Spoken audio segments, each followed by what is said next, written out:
The federal government has condemned the recent travel advisory issued by the United States of America to its citizens in Nigeria. It says such advisory could cause needless panic and have adverse economic consequences.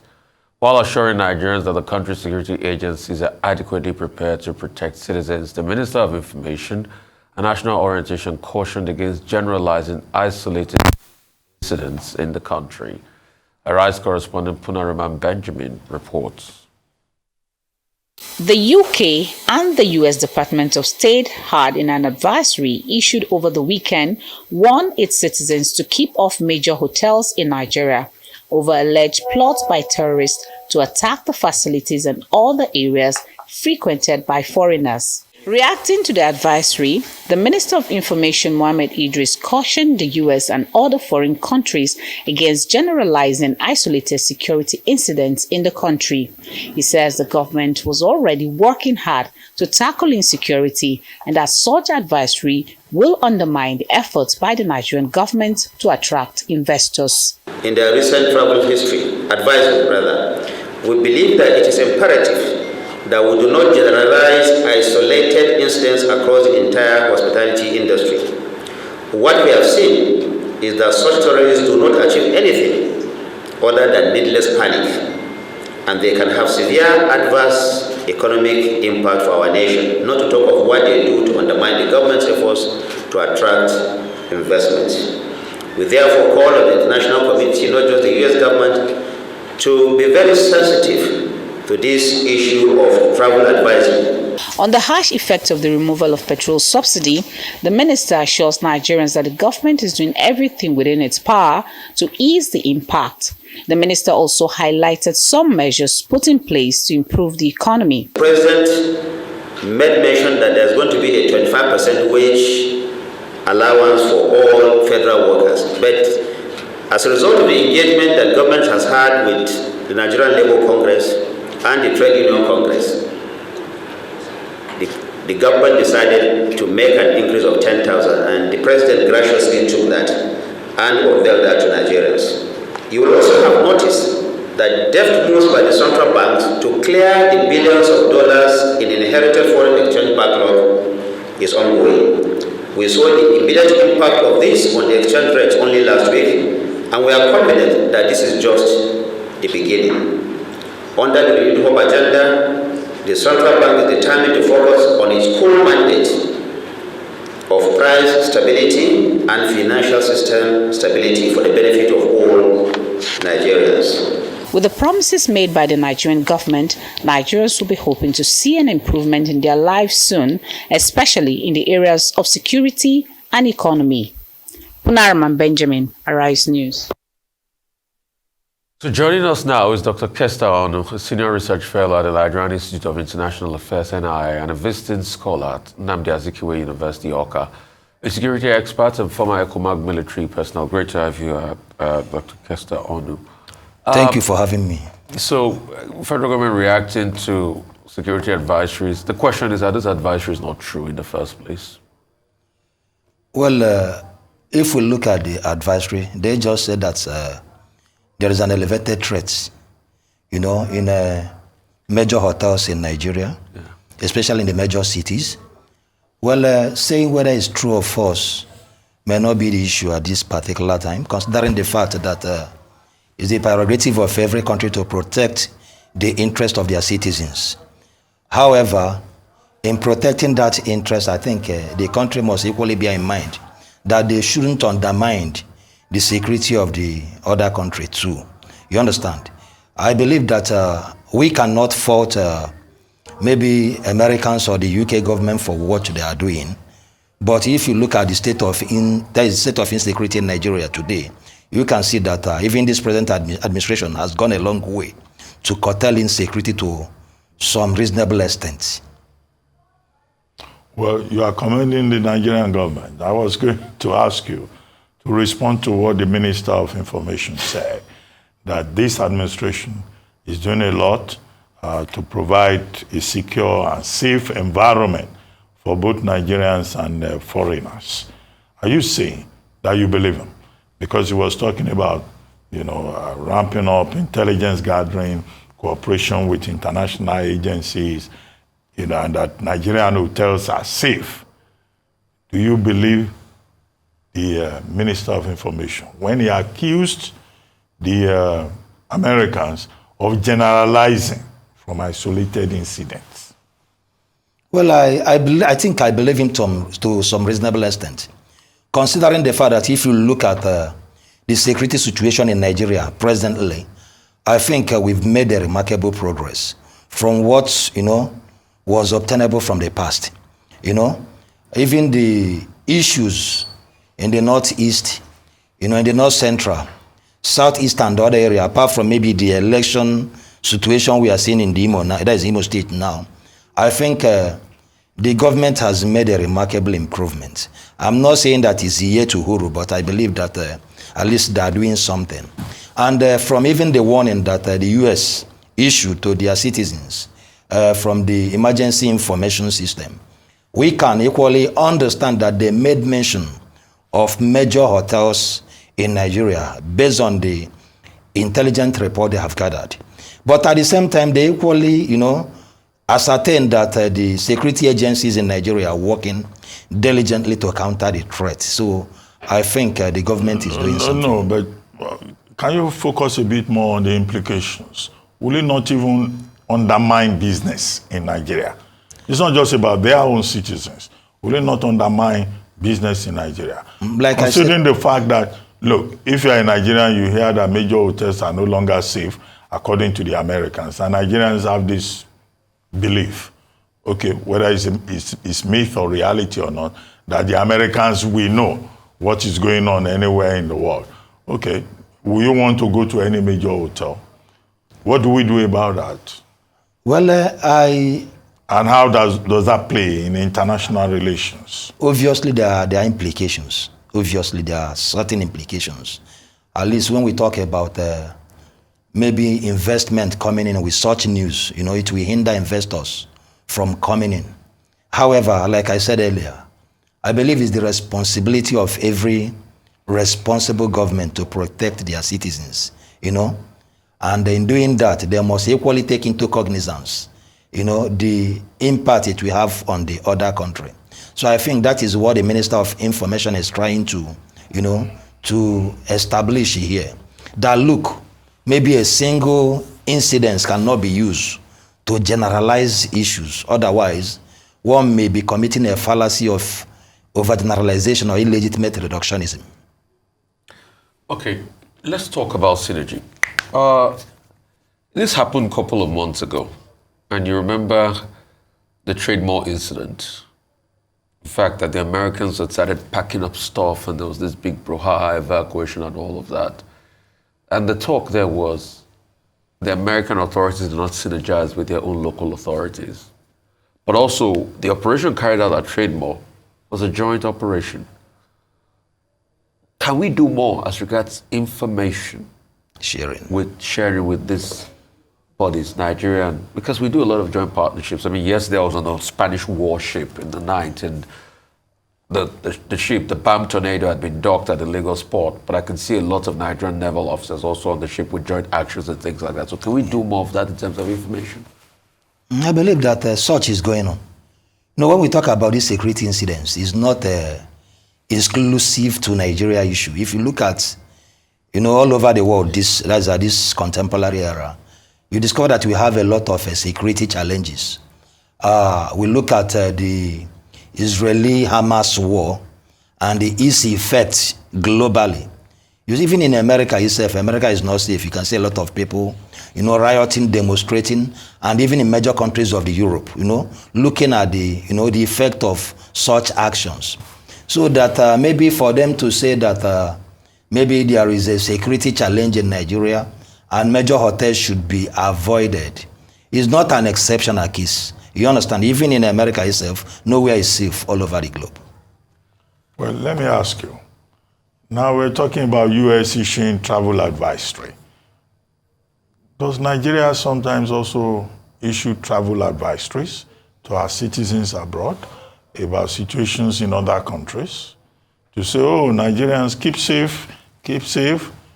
I don't know, maybe whether that has happened before. Why is it that Nigeria is always reacting when the US issues an advisory, when the UK issues advisory? Nigeria is not the only country, I guess, that has issues. We have not even issued a travel advisory about what is going on in the Middle East. Even our president has gone towards the Middle East. If there's an escalation, many Nigerians will be caught in the middle of it.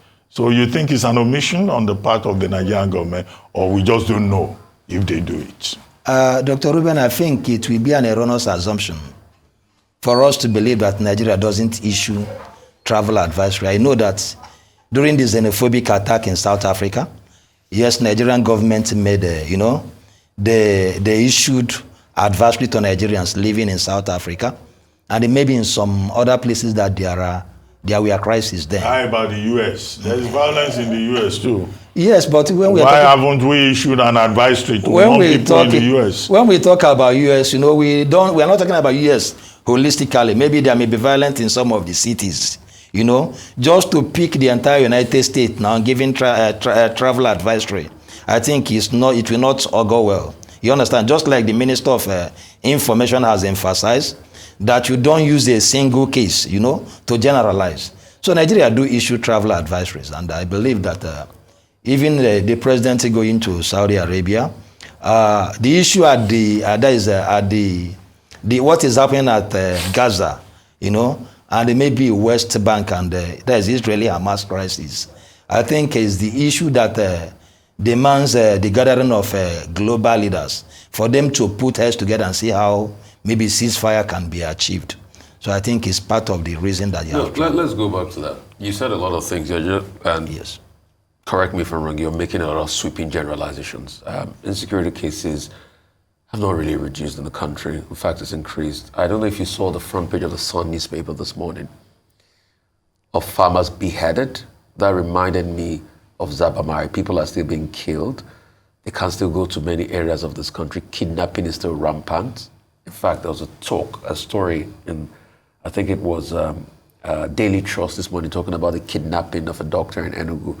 That it was only safe because the kidnappers were high and whatever. With Indian hemp, and he escaped. And he escaped and all of that. Yeah. So when you look at it, there's a big tapestry of insecurity in Nigeria, which is also largely underreported. So even all of this outlook we claim and say, things are getting better, is because of the large level of underreporting going on. Well, Mr. Rufai, without contradiction, I said earlier that it has reduced. I didn't say that we have maybe the issues of insecurity has been eradicated. What are your empirical facts for that? And well, if you look at the past administration, yeah, there were a lot of crises of insecurity here and there. And what parameters do you judge insecurity reduction? Well, there are reports. There are various security reports. Yes. But if you look at this administration, based on what has taken place and the things that are taking place even within the forces, you understand? So my contacts, from the Nigerian forces and other areas, shows that at least they are working assiduously to reduce the... But working assiduously doesn't mean a reduction. No, at least if you look at what was happening in the past administration, and you compare it now, because I can tell you that even in the past administration, you cannot travel from Lagos, to Onitsha. I know many people, if you are traveling about 4 or 5 times, you have to stop on the way. Maybe that herdsmen are attacking. But now at least we have free flow of movement and all these things. But people can challenge you that they traveled in the past administration from Lagos. No, listen, I'm not saying that it has been eradicated totally. Yeah. But I'm saying that it has reduced. And I believe that the way the security operatives are working, maybe very soon, the issue of insecurity will be, it will be a foregone issue. Well, I guess, you will stick to your position. But let me draw your attention to something else. General Buratai, who was one of the chiefs of defense staff in the last administration, gave a public lecture recently. I was saying, look, it is not right to blame defense chiefs for insecurity in the country, but that it is the politicians that should be blamed. Well, I haven't seen the details of what he meant by that and which politician he was specifically referring to, but he made that general statement that politicians are the ones behind insecurity, terrorism, banditry, kidnapping in the country. So how do we solve the problem of insecurity and violence and banditry if the politicians are the ones behind it? And why would a defense chief, retired, now coming to give excuses? If he knew those politicians, his job was to secure the country. Why did he not go after them? Well, I think General Burata has given his own view. You understand? And we all know that politicians, they equally have hands, you know, in the aggravated security situation we have in this country. You understand? But that's not to say that the situation when he was the defense chief, you know, is better than what we are having now. I believe that the service chiefs we are having now, they are working seriously to ensure that they nip this crisis of insecurity in the board. So I think that at least a remarkable achievement has been made. I'm not saying that it has been eradicated totally, but I believe that remarkable achievement has been made. Okay, are you saying, by implication, that General Buhari, President Buhari, who became president, you know, given his military background, security background, and Nigerians said, oh, maybe if we vote for this, you know, former soldier, he will be able to address the challenge of insecurity. Are you saying that President Buhari failed with regard to the challenge of insecurity in the country? Well, I don't want now that even his chief of army staff is coming out to say, well, blame the politicians, don't blame the military. So you are saying that in the future, Nigerians should not bother about voting for any soldier, any former soldier, because these soldiers, they can't even handle security. Because President Tinubu is a civilian, and you are saying a civilian is doing better. That's not what I said. Isn't that the implication of what you are saying? That's not what I said, because if you look at the insecurity challenges we have in this country does not just start from a day.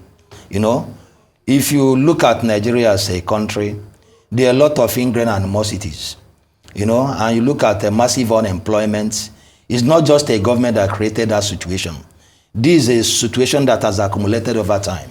And for the fact that we get to a stage where you created an army of unemployed that has come out to vent their anger into the system that have impoverished them, you know, you cannot just blame a single government. But what I said here is that I think under this present dispensation, I see the service chiefs and the military agencies and other parliamentary agencies working assiduously to reduce drastically the level of insecurity we have in this country. But working doesn't mean we've seen the results. Take, for instance, The Guardian this morning says, with insecurity, low turnout may be experienced. These are the off-cycle elections coming. You know, in Imo State, for instance, they said no elections in 38 polling units out of Imo's 4,758 over zero registration. Insecurity basis. Terrorist attack Maulud procession in Katsina killed 30, injured, kidnapped others. So when you say working assiduously, a lot of people ask, hey, where is the result? If we look at Imo is an exceptional case. You know, since the government, we know some of the issues. Yeah. You know, with the Supreme Court judgment that brought about Uzodinma's government. We saw how but prior to that time, Imo was safe. Imo was largely safe. In fact, it was started. So that's why I said no. You can't say it's an outlier. Of course, yeah, but it was largely safe before. We saw the operation of unknown gunmen, Eclipse, you know, and other, you know, nefarious activities taking place. And Imo has been boiling since then. So we cannot just pick Imo. If you look at Kaduna, for example, you look at even the Northeast, you can see that there are certain level of sanity there now. The Northeast? Yes. Katsina? Yes, killing the board, 13 farmers beheaded. Of course. So what? I mean, that's what I'm asking you. These things are not just happening. You are these intellectual. These things they have been happening before. You understand what I'm saying? What parameters and threshold are you using to calculate this thing? No, definitely there are parameters. So what is it? There are parameters. You understand? If you check the level, I mean that there are reductions in these things under this present dispensation. You've not been able to give me empirical proof of the reduction. I want to see data. I want to see stats. I want to see. Well, you don't expect me to come to come here with data. Like I said, we know all these things. For example, you know just crisis. You know the killings that take place in Kaduna. You know the killings that take place in just during the past administration. Some of all those things, you can see that those things have drastically reduced. You see some because there's no crisis, so it's just waiting for the next crisis there's to never happen. been, when these things were taking place, there's never been crisis. Yeah. You just hear that a herdsmen will invade a village and they kill a lot of people. Both in Kaduna, in Jos, and all these places, there has never been crisis. Well, You understand? Dr. Onor, Okay, sir. are you a member of the APC? I am not, of course. You are sure? I'm a non-partisan, you know, when I'm talking now, about... you work in the international relations arena. Yes, sir. What do you think that the Nigerian government should do to preempt perhaps this kind of situation whereby you have the US, the UK perpetually issuing travel advisories, warnings, and putting Nigeria in a situation where it has to respond? Okay, the US has issued its own warning. The UK has followed suit. At a time, we had about 5-6 countries warning their citizens. So do you think there is an omission on the part of the foreign ministry of Nigeria? Because if there is very good relationship with some of these embassies, maybe they will give the Nigerian government heads up and will not lead to a situation whereby we will just wake up one morning and we'll say, oh, the Canadian government says don't do this in Nigeria. And Nigeria will now be explaining and all of that. It doesn't happen like this in other countries, does it? Well, I believe not even in Israel, where there is a serious crisis. an issue. Okay. I believe that there should be serious inter-agency cooperation. There should be synergy, between the both Ministry of Foreign Affairs and different embassies, in Nigeria. Beside that, even because I know that even as I'm talking now, both our military operatives are working in tandem with, maybe United States government and other government in terms of training programs. I believe there should be serious synergy among them so that to facilitate information sharing. Because if we have such synergy that facilitate information sharing, in situations like this, they can just put their head together and know how to counter the threats instead of creating such an environment that we create panic for the masses. So you were talking about facts. Let me give you some facts. Although be evidence from somebody, you can say it's the danger of a single story or narrative. Somebody sent me a message. I'll just leave his name as Rotimi. Rotimi used to be one of the biggest rice farmers in this country. So he knows more about all of these things you're talking about because he's on the field and he sees it himself. He talks about the fact that most of these things you're saying is reduced are underreported, that you don't have access to the interland communities. He also talked about seasons. He says that once you have, a dry season and these people are able to move around, then there's a heightened spike again. He said in rainy seasons, it holds them back and things like that. What would you say about all of this? Because these are the facts I'm telling you. That's why I said, what are the empirical evidence where you say, it's a reduction? Okay, let me give you one. Yeah. For example, last time there was a meeting, between security agencies, traditional rulers and I think some bandits, in Kester State. And some people even came out to criticize, the meeting, that why would they be having meeting? You understand? I believe that with such meeting, as long as it will bring peace, because if we are talking about meeting, there are many ways to peace.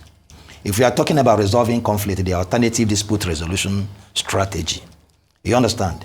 It's not just gun, war, and bullets. In a situations when you realize that these things cannot solve the problem, lives are at stake here. We have families that have been displaced.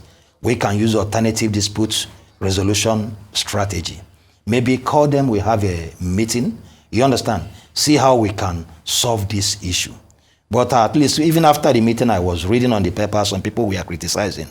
Why will the state government sit down with bandits? Why will the armed forces be having meeting with bandits? Look, what we are discussing here is about human life. Every approach that can bring peace and succor to the community that are suffering from these challenges, I think such approach should be. So, but real quickly, a lot of people would discountenance that your talk about meeting because we had the former governor of Kester State take photo up with bandits, and guess what? Banditry increased big time, or let me use the word, bigly. big league, like Donald Trump will say, banditry increase afterwards. So we're looking at outcomes here. And that's what I'm just asking for facts. But we need to go. Thank you so much, Dr. Kester, for your time. Really appreciate you. Dr. Bati. Thank you.